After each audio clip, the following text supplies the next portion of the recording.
Batalnya dalil syuhra wal istifadhah itsbat nasab ba'alwi sama seperti batalnya teori Darwin.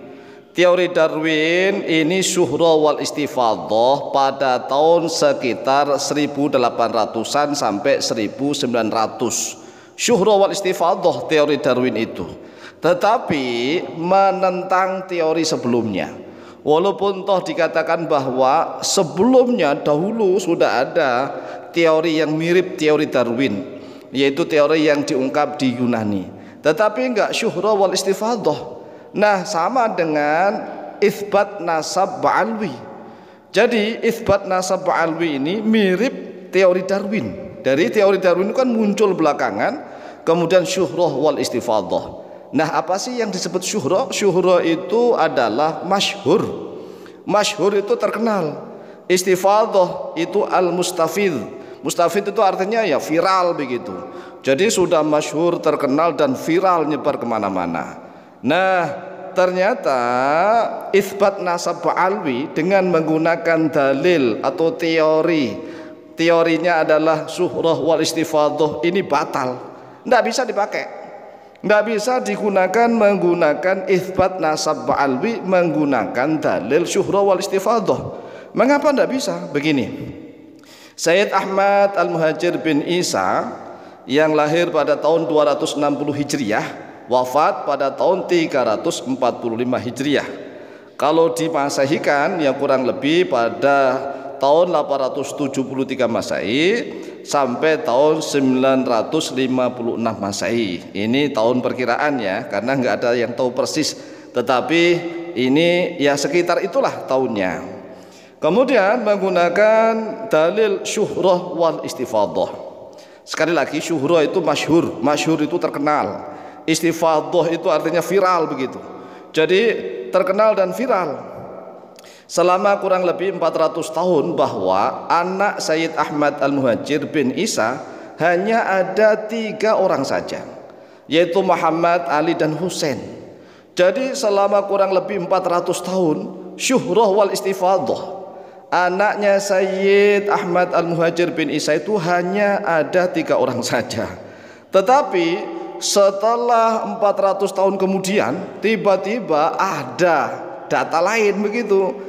Nah, makanya data lain yang ini dianggap syuhra wal istifadhah, sekali lagi dianggap syuhra wal istifadhah ini jelas-jelas tertolak sebagaimana teori Darwin yang muncul belakangan.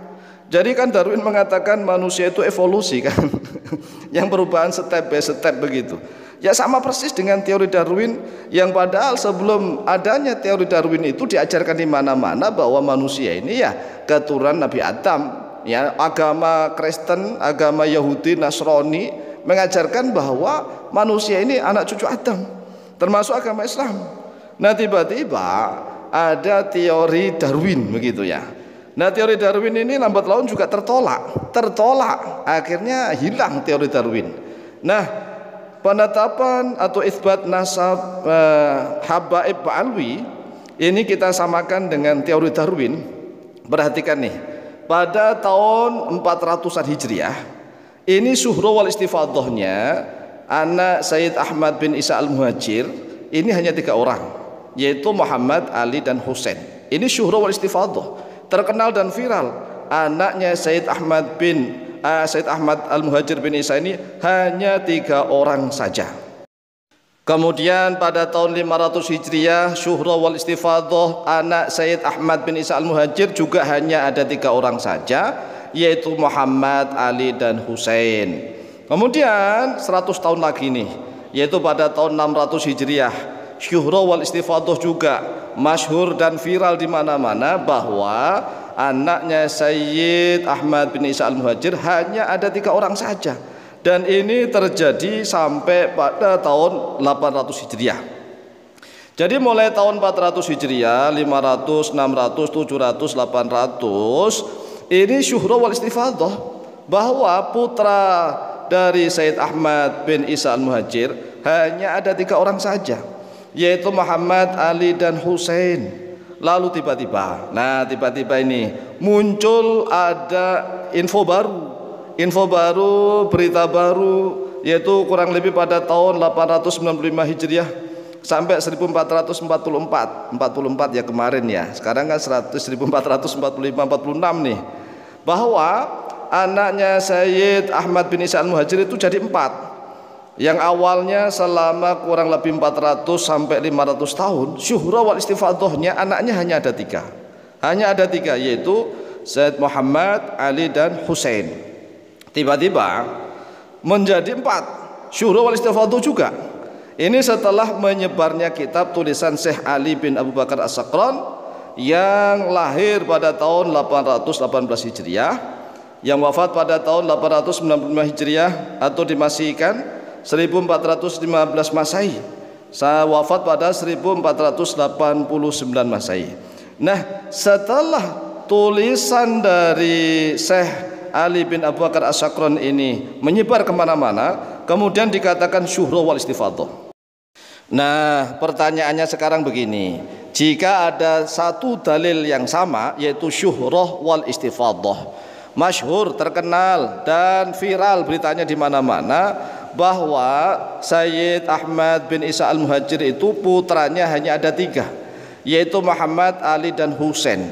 Ini beritanya sudah syuhrah wal istifadhah yang sudah berjalan kurang lebih 500 tahun, mulai dari 400 Hijriah hingga 800 Hijriah.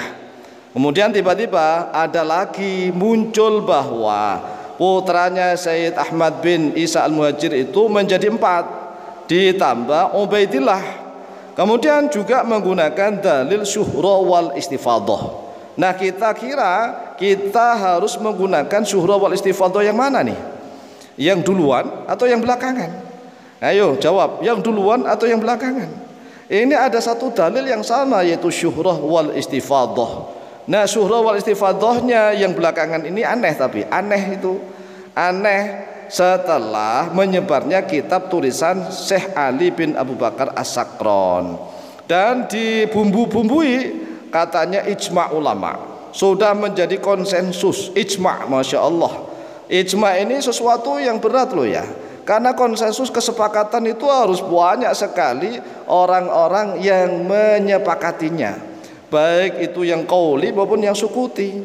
Nah, ternyata banyak sekali yang mengingkari bahwa itu tidak ijma' dong, tidak boleh disebut ijma', lawang banyak yang mengingkari. Oleh sebab itulah kita harus berterima kasih kepada para ulama ahli usul fikih yang mengatakan la yungkaru al mukhtalafu fihi wa innama yungkaru al mujma'u alaihi. Jadi sesuatu yang khilaf tidak boleh diingkari, justru yang ijma' itulah yang harus diingkari. Demikian, semoga manfaat, wallahu taala a'lamu bishawab.